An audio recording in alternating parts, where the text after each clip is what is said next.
Pacaran 15 tahun? Jodohnya bukan dia. Gue mau cerita, ini bukan pengalaman pribadi, tapi kisah teman masa kecil gue. Sebut aja namanya Laras dan Resa. Dari TK kita satu lingkungan dan komunikasi masih terjaga sampai sekarang. Nah, si Laras dan Resa ini udah pacaran sejak SMP, walau beda sekolah. Laras sekolah di kota, Resa di kabupaten. Mereka LDR kecil-kecilan, tapi tetap langgeng. Dari luar, kelihatannya mereka couple goals banget.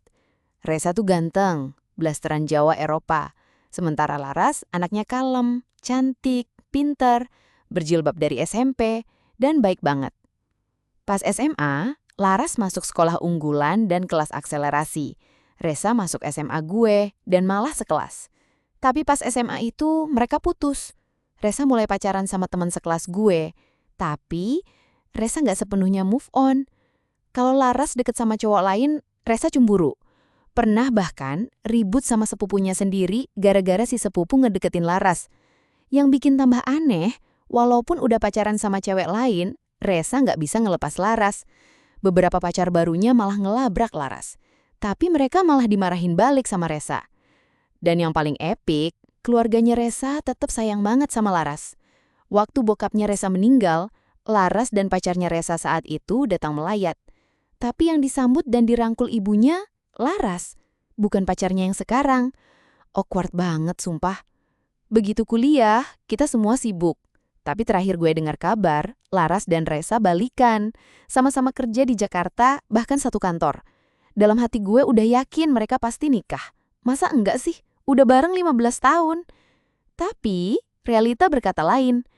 Laras pernah cerita, dia nanya ke Resa, "Kamu serius nggak sih? Mau nikahin aku atau enggak? Aku bentar lagi 30. Dan Resa jawab, "Aku nggak tahu, aku masih bingung." Laras akhirnya mundur. Tanpa disangka, bosnya Laras yang selama ini diam-diam suka, sebut aja Mas Dimas, langsung maju. Dia tahu Laras udah putus, jadi langsung bilang mau serius. Nggak pakai drama, langsung lamar. Laras sempat bilang ke gue, "Nggak seganteng Resa sih, Tin, tapi tanggung jawabnya kelihatan banget." Dan akhirnya mereka lamaran. Pas Resa tahu, langsung hubungi Laras, bilang dia mau nikah sama Laras. Lah, bro, telat. Ini anak orang udah dilamar resmi. Dua keluarga udah silaturahmi. Di tempat gue, lamaran itu serius banget. Gak ada tuh modal tunangan dulu setahun baru nikah. Kalau udah lamaran, tinggal tunggu hari H. Paling lama 3 bulan. Akhirnya, Laras nikah sama Mas Dimas. Sederhana, gak ada resepsi gede-gedean, tapi hikmat dan adem. Mereka pindah ke Jogja karena Mas Dimas punya rumah di sana. Laras nggak aktif di medsos, tapi gue tahu hidupnya bahagia.